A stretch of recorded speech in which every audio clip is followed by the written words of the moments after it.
Só o Galo venceu, né, Isabel Guimarães? É o Que é time melhor colocado na tabela do Campeonato Brasileiro, com aquela interrogação que permanece. Por que joga tão bem dentro de casa e mal fora?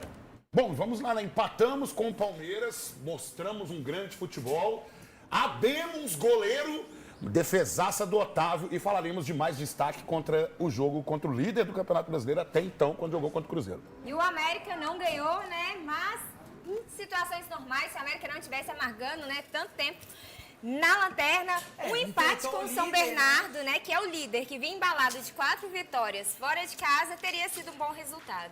Então vamos começar, Hugão, falando deste empate também com o líder do Cruzeiro.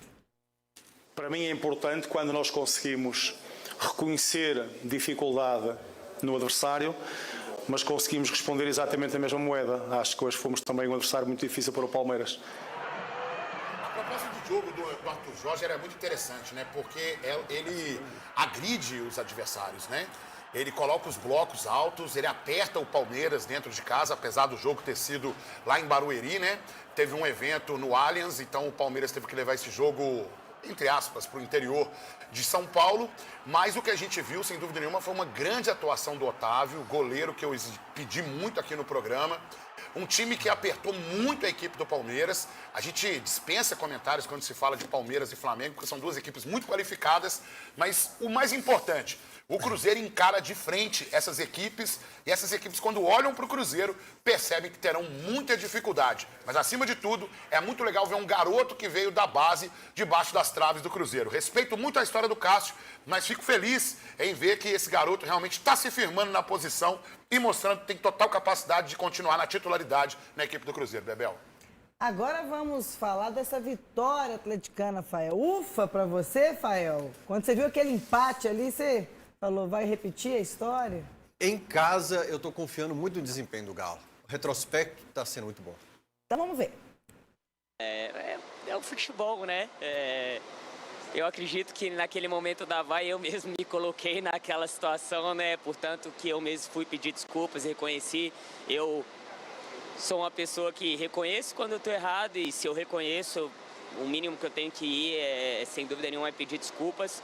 Yo creo que la evolución del equipo hace crecer las individualidades y que cuando una individualidad como la de Bernard trabaja para el equipo, en algún momento termina, como dije alguna vez, floreciendo y empezando a tener los rendimientos que creemos que él nos puede dar. Naquela situação ali foi combinado que eu incomodaria. Eu bloquearia, tentava incomodar ele de alguma forma para que ele não atacasse nenhum espaço. Dá incomodou o adversário, né, Fael? Melhor em campo, intercepta essa bola, dá assistência para o Alaminda, mas no clássico já tinha ido bem. E pelo lado esquerdo, na sexta-feira eu falei sobre o Bernard pelo lado esquerdo, está agradando muito, que quando coloca o Vitor Hugo por ali contra o Juventude eu não gosto, eu acho que tira um pouco, limita um pouco o Vitor Hugo, e o Bernard não ia bem pelo centro e pelo lado direito. Quando falei dele do Hulk aqui, algo que virou até matéria no Portal No Ataque, falava sobre os jogadores que não queriam e os que não conseguiam, e citava que ele e o Hulk não estariam de má vontade com o Atlético.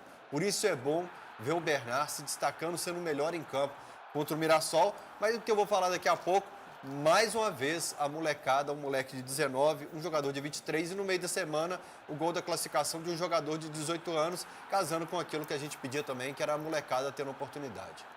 E daqui a pouco também a gente vai mostrar, Rafael, o Guilherme já acompanhou ali a partida, mas agora, como está a classificação da Série A do Campeonato Brasileiro, meninos? Ô, Bel, o Cruzeiro enfrenta o Palmeiras, né? E no final de semana tem a Chapecoense dentro de casa. E é claro que o Campeonato Brasileiro, o Cruzeiro se divide a atenção, por enquanto, com a Taça Libertadores da América, já que amanhã tem um jogo dificílimo contra o Boca em La Bombonera.